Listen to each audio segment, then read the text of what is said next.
Emmanuel Dussaf-Samnik, qui est directeur de publication de l'hebdomadaire L'Actu. Il revient ce matin sur la lutte contre la pandémie du coronavirus ici au Cameroun, qui n'est pas toujours sereine, entre soupçons de détournement de fonds publics, timidité de la couverture vaccinale. Il est tombé, Emmanuel, sur cette nouvelle plutôt amusante des conducteurs de mototaxi qui demandent à être payés avant de se faire vacciner. D'abord, je signale que cette information a été puisée à bonne source.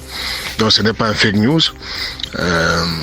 Je l'ai puisé, j'en profite pour conseiller aux auditeurs de Kalak FM de lire régulièrement Cameroun Tribune, le grand quotidien national qui appartient à l'État, mais qui a la particularité de nous informer, de nous renseigner sur ce qui se passe autour de nous. C'est vrai qu'on peut faire plein d'autres reproches à ce journal gouvernemental, là, notamment, on l'accuse souvent d'être un journal de bonnes nouvelles. Mais là, il ne s'agit pas du tout d'une bonne nouvelle, c'est une mauvaise nouvelle. C'est vrai que vous l'avez qualifiée d'amusante, mais moi je crois que ça fait surtout pitié parce que cette information là nous renseigne sur l'état de délabrement mental d'une bonne partie des couches sociales au Cameroun. Donc la perle, je suis tombé sur cette perle en lisant, en parcourant les colonnes de Cameroun Tribune la semaine dernière. De quoi s'agit-il? Eh bien, le gouvernement a mis en place un plan de riposte contre la Covid-19, comme on sait. Et ce plan-là comporte notamment un volet de sensibilisation auprès des populations afin que les gens aillent se faire vacciner gratuitement dans les centres indiqués. Donc les autorités sanitaires ont même bien fait les choses en ciblant certaines couches de la population et en les programmant à un jour précis. C'est ainsi que j'apprends dans l'article de Cameroun Tribune que la journée des dimanches a été réservée au niveau du palais des sports de Ouarda pour le programme de vaccination des conducteurs de moto-taxi de Yaoundé. Bon, le reporter de Cameroun Tribune qui s'est donc rendu sur les lieux pour voir comment ça se passe.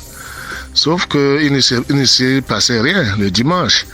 Donc, aucun motoman ne se présentait pour se faire vacciner. Les employés, le personnel médical était en place, mais personne ne venait. Le reporter a insisté en faisant plusieurs tours pour tomber donc sur un groupe de moto-taximens qui, eux, ont envoyé leurs représentants, présidents des associations, d'une certaine association de Benskine, je crois, de quartier comme Kana ou quelque chose comme ça, eh bien, qui sont venus dire aux responsables de la santé qui étaient sur place que eux, si on veut qu'ils soient vaccinés, il faut qu'on leur paye de l'argent.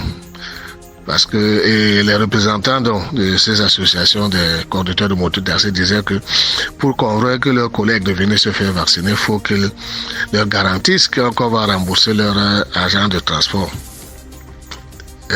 C'est effectivement amusant quand vous dites, mais c'est surtout très grave.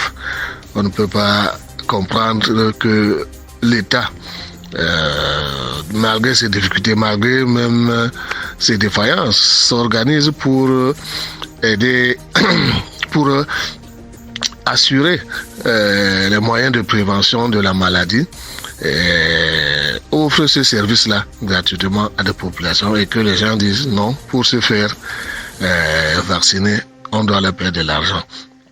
C'est proprement scandaleux, ce n'est pas le moindre des scandales qui entourent cette opération de lutte contre le coronavirus au Cameroun.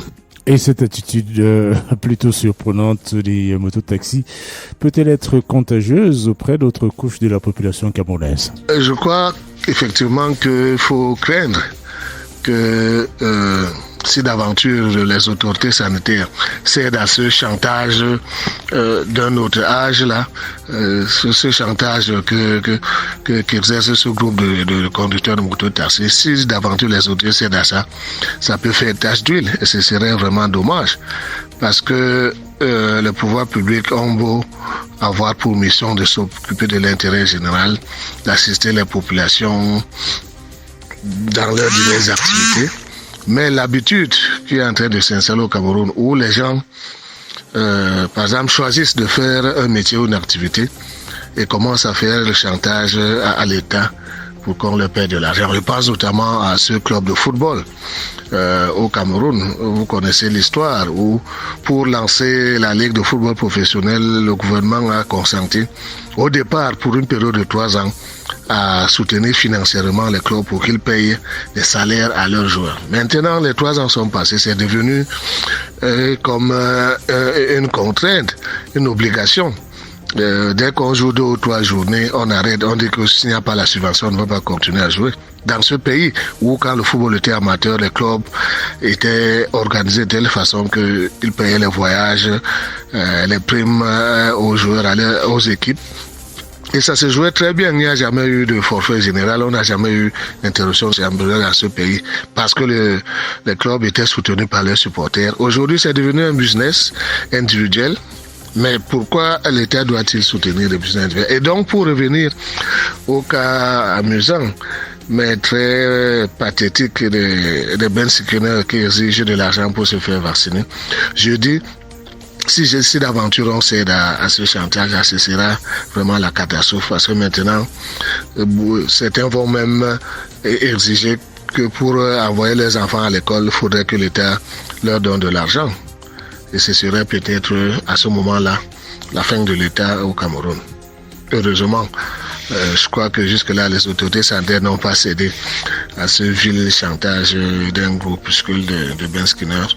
Et donc, il faut espérer qu'ils tiennent ferme. Mais que, d'une manière générale, l'État, pour le peu de moyens qu'il a, qu'il les concentre à faire des actions de développement qui impactent sur l'ensemble de la population et non pas pour satisfaire certains groupuscules d'affamés ou bien qui ont la prétention d'être indispensables.